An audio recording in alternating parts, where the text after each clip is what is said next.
Oscar Piastri has 2 valid contracts for next year, one each with Alpine and Mclaren, according to a report. The young Australian has been thrust to the forefront of not only the Formula One headlines, but the wider sporting picture in recent times. Despite the fact that he has yet to even contest an F1 race, the reigning Formula 2 champion has nevertheless become a coveted property during the silly season of the driver merry-go-round amid a tug-of-war for his services between Alpine and Mclaren. The catalyst was Sebastian Vettel's retirement announcement, which triggered Aston Martin's move for Fernando Alonso to replace him for 2023. That came as a shock to Alpine, who had been in contract renewal talks with Alonso, and they fired back by announcing Piastri, their academy prospect, would drive for them alongside Esteban Ocon in 2023. However, within a couple of hours, the 21-year-old Aussie had shot down that supposed confirmation by saying it was wrong and that he would not be driving for Alpine next season. The reason for Piastri's social media decision was understood to be that, under the guidance of his manager Mark Webber, he was eyeing a move to McLaren, who were then reported to have told Daniel Ricciardo he would be replaced by his younger compatriot in 2023. Alpine claimed that they have a legitimate contract with Piastri for next year, and according to French motorsport website Auto Hebdo, that has been confirmed. The problem is that it appears McLaren have one as well. Auto Hebdo are reporting that Formula One's Contract Recognition Board, which investigates the legality of contracts, have looked into the matter and found both contracts to be valid. Almost certainly this matter is heading for a legal resolution. Alpine, unsurprisingly, feel very aggrieved that they have put a lot of time and money into developing Piastri and that it has been thrown back in their face. Team principal Otmar Szafnauer has been quoted as saying, "We have a contract with Piastri, which he signed in November. We have spoken to our lawyers and they have told us this is a binding contract. So part of that contract allows us to put Oscar in one of our cars in 2023, which is the reason we issued the press release. I expected more loyalty from Piastri. He should have it with the team that has taken care of him, that during last year has put him in a Formula One car so he could be ready, so he would know the circuits. I expected more loyalty from Oscar than he is showing. I started in 1989 in Formula One and I've never seen anything like this. And it's not about Formula One, it's about integrity as a human being. There should be some loyalty to the fact we have invested literally millions and millions of euros to prepare him, so I don't understand it." As Szafnauer is reported to have told Reuters, going to the High Court is over 90% certain that's what we will do. If the CRB says your license is only valid at Alpine, then he, Piastri, says that's great, but I'm never driving for them. I'll just sit out a year. Then you've got to go through the High Court for compensation, said Szafnauer. There has been speculation that the two teams will ultimately come to an understanding that could see Ricciardo return to Alpine, the Australians' employers, before McLaren. However, that won't come cheap for McLaren. Daniel Ricciardo has asked for an 8-figure payout in exchange for the early termination of his Formula One contract with McLaren. It's understood Ricciardo is the only party to have the right to cancel his current contract, which runs until the end of next year. Alpine have spent heavily on preparing Piastri for F1, with independent tests and thousands of kilometers in last year's car, including one at the Circuit of the Americas in Austin, Texas. An F1 power unit alone costs some 1.75 million euros, and then there's also the expense of a dedicated test team of mechanics and engineers who need flights, cars and hotels. We haven't sat down with the accountants to figure out everything that we've spent.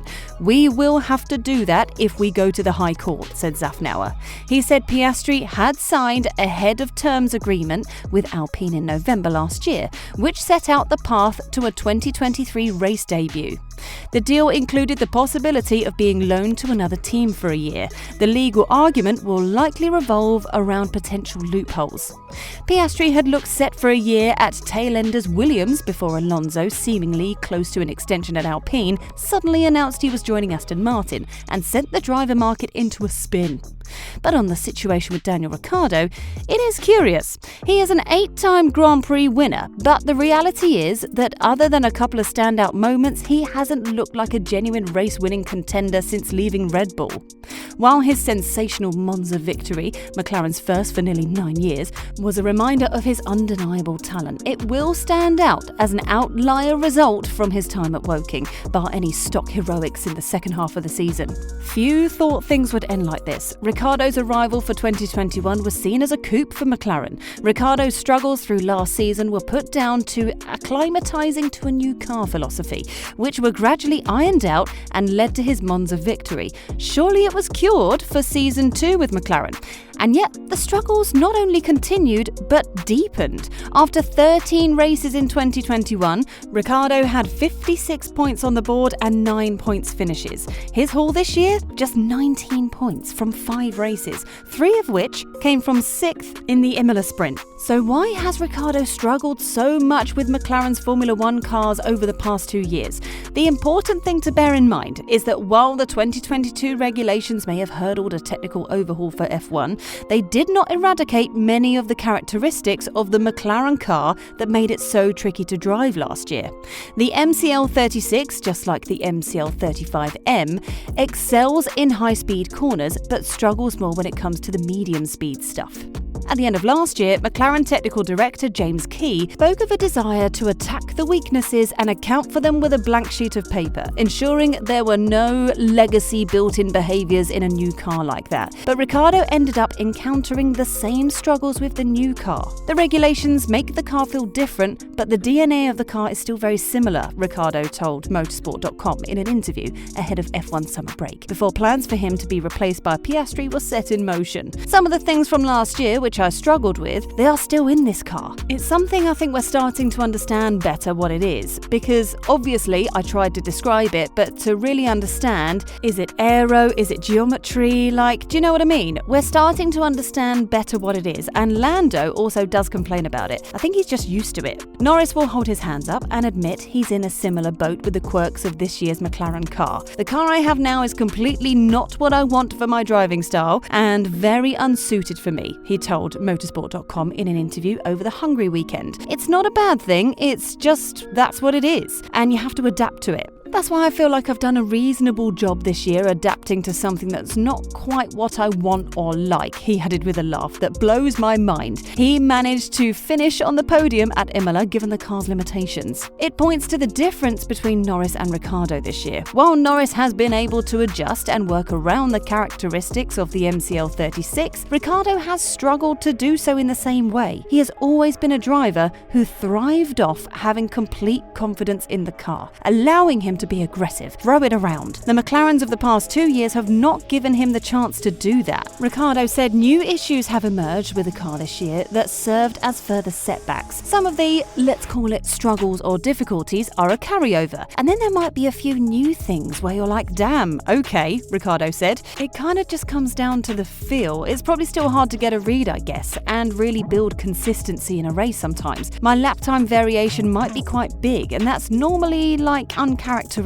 And there has always been that confidence from Ricciardo things would come good. A repeat of his Monza victory may be a stretch, but he never wavered from saying a breakthrough was not far away. We've tried a lot of things, he said. I think this year we've understood more, and some of that understanding is definitely carried over from last year. I'm still not setting the world on fire, but I'm not saying a win is going to happen in a week, but I feel like it's going to come. That's certainly what keeps me motivated. I can see with what the team around me is doing as well. They believe it. They're not just telling me things that I want to hear. There is some method to the madness, if you will. But the breakthrough Ricciardo needed did not come quickly enough. As much as McLaren may have said it was committed to getting him up to speed, its patience grew too thin. Piastri's surprise availability became an opportunity the team felt too good to pass up, even at the expense of an established winner like Ricciardo. That is what needs to be remembered in all of this. Ricciardo is an established winner. All 8 of his F1 victories have come in cars that were not the fastest on the grid, proving his ability to wring performance out of his machinery. Sometimes, though, the driver-car combination does not gel well, and this has been exactly that. It's not entirely on him that this partnership did not work. Wherever Ricciardo ends up next, the goal will be to rediscover his mojo and, to some extent, rebuild his reputation. A car he can click with will be the key to quickly making that happen.